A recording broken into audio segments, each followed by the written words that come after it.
Нийгмийг илүү гэгээлэг хөгжилтэй сонирхолтой болгох комик, манга бүтээлүүдээр танигдсан аниматор Азаятай бид ярилцлаа. Тэрээр 8 дугаар ангиасаа зураг зурж эхэлж 12 дугаар ангиасаа эхлэн санхүүгийн хувьд эцэг эхээсээ хараат босулжээ. Түүний хувьд Instagram, Facebook дэх цахим хуудсуудыг ихэвчлэн бага дунд ахлах ангийн сурагчид дагдаг байна. Тэрээр үеийнхний дээрлэхэлтийн эсрэг комик бүтээлүүдэгч төрөвдгөө хуваалцлаа.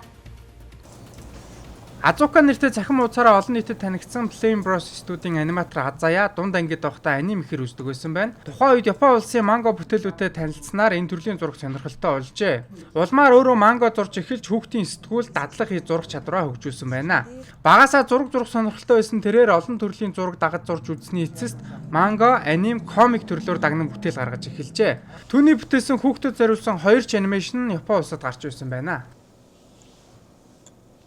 Намайг дагж байгаа хүүхдүүд ингээд одоо ирээд уулзж захтаа гэсэн бүр ингээ амар хөөрхөн ана би таныг бүр ингээ 10 жилээсээ дагж чинь хүүхэд байхасаа дагдаг байгаа таныг дагаад би ингээ зурдаг боллоо ингээд тийм болохоор би ингээ зургийн ангид орсон гэдэг ч юм уу тэгж надтай айгүйх ингээ уулзах гээд ингээ ирдэг байхгүй тэрэнд би бүр амар баярлдаг хитгэн хүүхдэд ч гэсэн ингээ эргээр нөлөөлж чинь одоо ирээдүй мэрэгжил сонголт гэдэг ч юм уу зорилгоо ингээ харах цаал одоо алсын харааг нь одоо ингээ хэрвээ зурах дуртай бол би цаашдаа ийм хийж болох юм байна гэдэг тийм агуулгыг нөх тийм контентууд хийж ийн гэдэг ч юм уу те ингээ нөө олон фолловтой болох нь ерөөсөө ингээ зорилго нь биш одоо ингээ ирээдүйд одоо хэр хэмжээ нөлөөлж чадах вэ гэдэг чинь л ер нь бол чухал шүү дээ.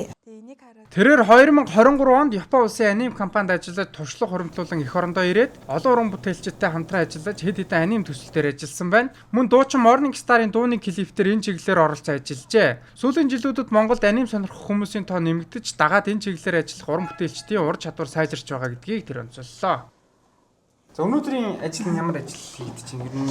Энэ киноныхоо юу хийж байна вэ? Тий энэ одоо чинь олонний хэсгийн анимашн байгаа. Энэ бэкграундыг би гоё тодруулаад харуулчих. Энэ болохоор энэ нөгөө циркийн уртлын фантами хэсэг байгаа. Тэгээд энэ ч ингээд бөөндөө ингээ хүмүүс ингээ алхаа явж байгаа. Нэг юм бэкграунд. Ингээ зураг сууж явах зүр нь нэлийн төвчээр шаардна. Оо тэгин. Сууж сурах юм хэрэгтэй тийм үү? Бараг зурах чадвараас илүү хэрэгтэй хаа. Ер нь тууштай байдал хамгийн чухал. Азаягийн хувьд цахим орчинд ихэвчлэн харбараа мэдээлэл давмгаалдаг учраас өөрийн бүтээлээр дамжуулан эерэг хөгжилтэй зүйлсийг түгээх хүсдэг гэдгийг хэлсэн юм. Мөн зургаар дамжуулан төв бүтээж дүрийн нүүрний хувирал хөдөлгөөнөөр илэрхийлэх нь сонирхолтой санагддаг гэлээ.